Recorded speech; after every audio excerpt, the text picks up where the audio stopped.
Masih di Breaking News Kompas TV, saudara kami menginformasikan wafatnya Paus Fransiskus. Umat Katolik dari berbagai negara berdatangan ke lapangan Santo Petrus untuk mendoakan Paus Fransiskus. Lonceng gereja di seluruh Roma berdentang. Usai penjabat kepausan, Kardinal Kevin Farrell mengumumkan wafatnya Paus Fransiskus Senin pagi. Sebagian warga mengenang Paus Fransiskus sebagai sosok pejuang perdamaian. Mereka menilai wafatnya Paus sebagai kehilangan besar bagi dunia. Sebagian lagi mengaku tidak menyangka Paus telah berpulang karena sehari sebelumnya melihat Paus hadir di peringatan Paskah. Paus Fransiskus tahun lalu sempat berkunjung ke Indonesia dan bertemu dengan para tokoh lintas agama. Lalu bagaimana melihat sosok Paus Fransiskus, apa yang bisa diteladani dari Sri Paus? Sudah bergabung bersama kami Menteri Agama Nasaruddin Umar. Selamat malam, Prof. Nasaruddin. Selamat malam. Assalamualaikum warahmatullahi wabarakatuh. Waalaikumsalam warahmatullahi wabarakatuh. Prof. Nasaruddin, tentu Prof sebagai Menteri Agama dan juga kerabat dari Sri Paus termasuk pihak yang berduka. Bagaimana kesan selama Prof Nasaruddin mengenal Paus Fransiskus? Iya, hari ini sangat menarik ya. Karena tadi pagi jam 9 saya menerima utusan Vatikan, utusan Paus membawa surat mengundang saya untuk datang ke Vatikan. Oh, Tapi bulan September saya katakan mudah-mudahan bisa saya berjumpa lagi sahabat saya ya Paus Fransiskus seperti pertemuan kami di Istiqlal. Oh iya, karena sekarang kan getting better ya, makin baik keadaannya, sudah keluar dari rumah sakit. ya, Siangnya mendengarkan laporan seperti ini, saya sangat-sangat kaget, sungguh sangat kaget ya. ya, Seandainya saja di Indonesia, kejadiannya pasti saya akan berusaha untuk terbang menjumpainya. Tetapi ini karena luar negeri, ya, apalagi kan menjadi pejabat publik ya kan tentu terikat dengan banyak hal termasuk izin dari presiden karena kita kan pembantunya ya. ya, Ya, tapi seperti Paus Yohanes Paulus dulu waktu meninggal saya juga dapat undangan khusus ya. ya, Dan saya datang bersama dengan 2 juta orang waktu itu di Vatikan ya, ya, dan nggak tahu juga dapat undangan pada saat itu. ya, Nah, kali ini kaget ya, saya sudah tadi langsung saya kirim berita ya, apresiasi saya selaku pribadi, Menteri Agama maupun Imam Besar Masjid Istiqlal atas kepergian tokoh yang sangat mengagumkan ini. Ya, ya. Eh, jadi banyak.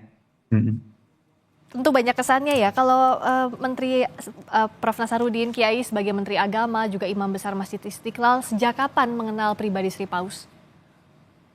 Iya kan 3 kali kita menunggu kedatangannya.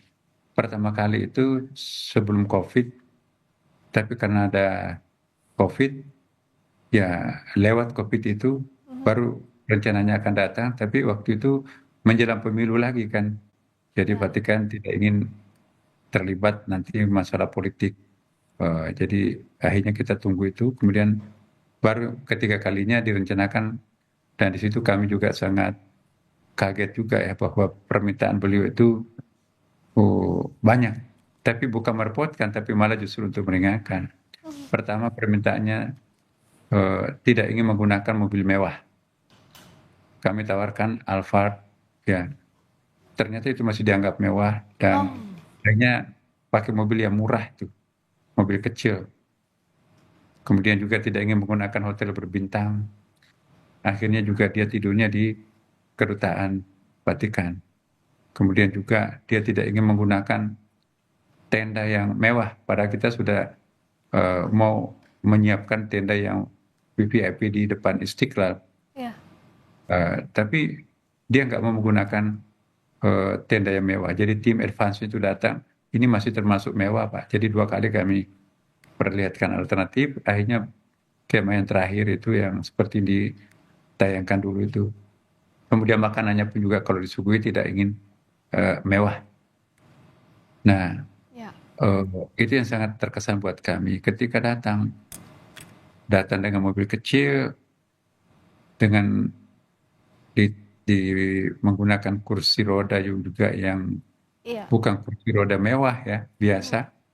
Saya lihat waktu duduk bareng itu sepatunya pun juga sepatu, bukan sepatu baru ya. Kalau kita kan mau berkunjung ke negara lain, kadang-kadang pakai sepatu baru ya. Iya. Ini kok sepatunya masih sepatu sudah lama gitu ya.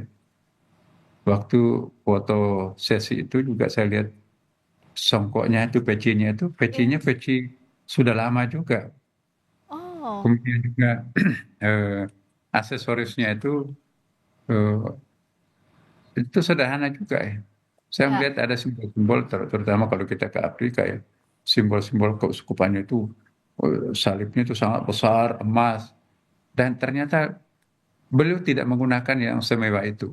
Iya. Jadi saya, wah ini pada dia orang nomor satu di Katolik ya kan. Iya, betul. Nah, kemudian yang paling penting juga adalah bahasa tubuhnya, body language itu juga. Wajahnya coba lihat, selalu ketawa. Saya Iya. terkesan energinya, auranya positif sekali ya. Sangat nurturing. Tidak ada power struggle-nya terasa di dalam benak kita kan. Jangan-jangan dia nggak pernah marah. Nah, itulah figur yang seperti ini ya. Pelajaran buat kita tokoh umat beragama. Tidak mesti harus menampilkan diri dengan mewah Iya. untuk menyampaikan gagasan besar. Justru kesederhanaan itu akan melahirkan message yang lebih monumental ya kan. Iya. Tidak Betul. mesti harus menggunakan kebesaran ya Iya. untuk memberikan message yang diterima oleh pihak lain. Tetapi justru kesederhanaan itu membuat orang itu terkesima ya. Betul. Jadi saya teringat Rasulullah Nabi kita kan, saya juga teringat orang besar seperti Siddhartha Gautama yang rela meninggalkan istana rajanya kemudian bersemedi di hutan belantara.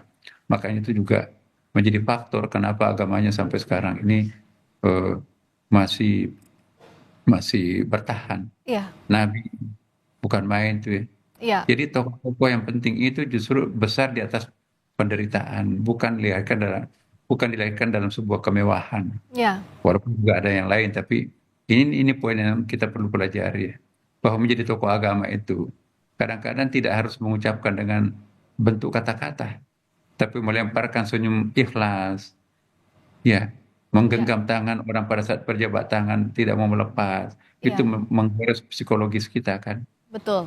Ya, saya cium kepalanya, diam cium tangan saya berkali-kali. Iya.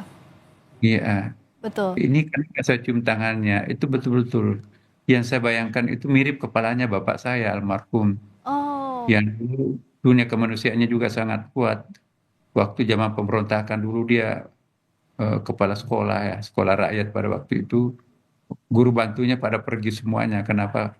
Takut pemberontakan antara tentara dan DITI pada waktu di Bone, Sulawesi Selatan ya. Iya. Tetapi bapak saya bertahan di situ. Siapa yang akan mengajari anak orang ini? Kelas 1 sampai kelas 6 dia ajar dengan murid mungkin ratusan Mhm. sendirian. Apalagi guru kan waktu itu nggak ada gajinya.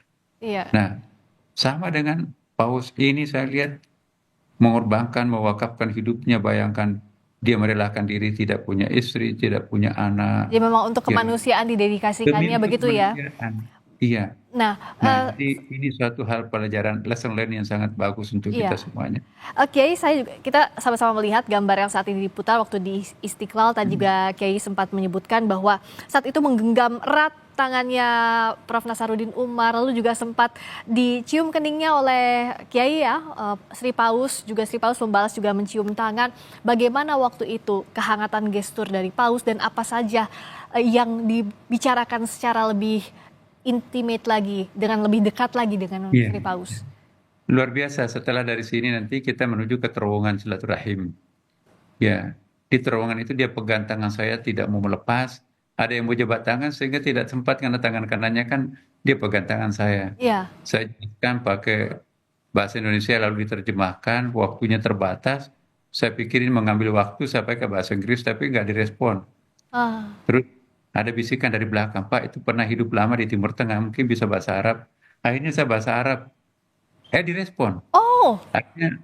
penerjemahnya mengatakan kalau begitu nggak usah saya terjemahkan Pak. Ya udah, saya jelaskan tentang Istiqlal, tentang terowongan silaturahim dengan bahasa Arab, malah lebih respon ya. Jadi waktu bisa dihemat. Iya. Nah, kemudian masuk di tempat itu, di tempat duduk bareng sebelum penandatanganan, Iya. saya lihat, pelajari sepatunya kok sepatu biasa gitu ya. Iya iya. Kemudian eh, pecinya, songkoknya saya perhatikan itu bukan peci baru, bukan Iya. bukan songkok baru ya. Atributnya pun juga eh, bukan sesuatu yang baru ya, seperti sabuknya itu pun juga bajunya pun juga Iya. bukan bukan baju yang baru dibuka. Sangat sederhana ya, Prof. Iya, Mhm. masih sangat sederhana ya. Nah, ketika mendiskusikan poinnya, karena kan kita mengunjukkan butir-butir, ada 4 butir itu yang kita akan tanda tangani bersama Iya. dan dibaca. Dan ini ada kecocokan, hanya sedikit sekali yang dirubah pihak Vatikan, redaksi yang kami handmade-kan sendiri ya kan. Ada 4 poin, misalnya kan fenomena global demonisasi itu ditandai dengan eh, meluasnya kekerasan. Jadi kami bersepakat bersama bahwa kekerasan itu tidak ada tempatnya Iya. dalam dunia kemanusiaan atas nama apapun. Mhm. Iya. Perang di berbagai tempat itu harus diakhiri karena itu bertentangan dengan hak asasi. Kemudian juga perlu kita menjalin toleransi, toleransi yang sejati. Iya. Karena toleransi bagi kami bukan sekedar hidup berdampingan tanpa saling mengganggu. Itu namanya koeksistensi. Toleransi yang sejati itu ialah Iya. diikat juga oleh rasa cinta yang sangat dalam, sehingga tidak gampang terprovokasi oleh apapun. Nah, inilah kali pertama ada sebuah himbauan untuk melestarikan memelihara lingkungan dengan menggunakan bahasa agama secara formal. Kita lihat undang-undang sudah ada tentang pelestarian lingkungan, kemudian climate change, bagaimana caranya semua negara itu bersepakat untuk Mhm. melakukan tekanan terhadap masyarakat untuk Iya. safe terhadap planet ini.